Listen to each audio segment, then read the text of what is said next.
Imagine this: a humble bookseller in medieval Paris, who one day stumbles on a strange, ancient book, and according to the legend, unlocks the secrets to making gold, and maybe even eternal life. Sounds like a fantasy, right? Well, this man existed, and his name was Nicolas Flamel. The twist? When they opened his tomb, it was empty. So, take a seat, because here comes history. Alright, let's rewind time a bit to 14th century, Paris. We are not talking about kings or knights this time, but about a guy named Nicolas Flamel. He wasn't a nobleman, a soldier, or a musician. He was a bookseller, just a regular guy who copied manuscripts and sold them for a living. But somewhere along the way, he became a legend. Not just any legend, the most famous alchemist of all time. How does someone go from selling books to supposedly creating the Philosopher's Stone? Let's dive into this strange mix of fact, fiction, and a whole lot of mystery. Who was Nicolas Flamel? Nicolas Flamel was born around 1330, probably near Paris. He wasn't rich, but he was educated, which was rare for the time. He worked as a scrivener, which basically meant he copied and sold books, often religious texts or documents. By all accounts, Flamel was smart, kind, and deeply religious. He married a woman named Perronel, who had been widowed twice, and she brought a bit of wealth into the marriage. Together they gave to the poor, founded churches, and lived very modestly. So far, no sign of any magical powers, right? Well, here's where things get interesting. The mysterious book. At some point in his life, Flamel claimed to have bought a strange book from a wandering merchant. The book was very old, written on a bark paper, filled with mysterious symbols, astrological diagrams, and text in a language he didn't understand. Flamel spent decades trying to figure out what the book meant.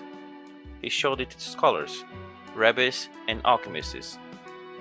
Eventually, he found someone in Spain, a Jewish scholar, who helped him decipher its secrets.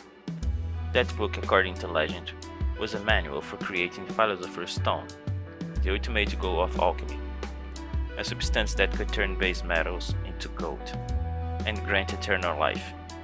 Crazy, right? From modest to mysterious. After his breakthrough, Flamel started donating large sums of money to build churches, hospitals, and shelters. He helped found 14 hospitals around Paris and had elaborated tombstones and sculptures commissioned. People noticed, like a lot. Because up to that point, he wasn't known for having that kind of wealth. And remember, we're talking about someone who made a living selling books by hand. That wasn't exactly a millionaire's job. So how did he suddenly have so much money? Some said he simply invested well. Others, well, they believed he had unlocked the secrets of alchemy. And once that idea got out there, Flamel started to go on a life of its own. And it's kinda wild, right? A guy selling books ends up in the center of one of history's biggest mysteries. Honestly, stories like this always make me wonder, how many secrets are still hidden in plain sight, or buried in some dusty old manuscript somewhere? By the way, if you're into strange twists from the past, you will probably like what's coming next. And hey, feel free to hit that like button and subscribe to the channel, so I know you're along for the ride. Did he really create gold? Let's pause for a second. Alchemy was a mix of science, philosophy, and mysticism. In medieval Europe, it was seen as a path to both physical and spiritual perfection. The Philosopher's Stone wasn't just about gold, it was about transforming the self. But in Flamel's case, people took it literally. They believed he could transmute metals, and even that he had created the elixir of life, a potion that granted immortality. That's why even after his death, people kept looking for him. Some say he had faked his death. Others swore they had seen him traveling around Europe hundreds of years later. His tomb was eventually opened, but supposedly it was empty. Now, that could just be a mistake, or vandalism, or a myth that got out of control, but it added fuel to the legend, and Flamel went from bookseller to immortal sorcerer in the eyes of history.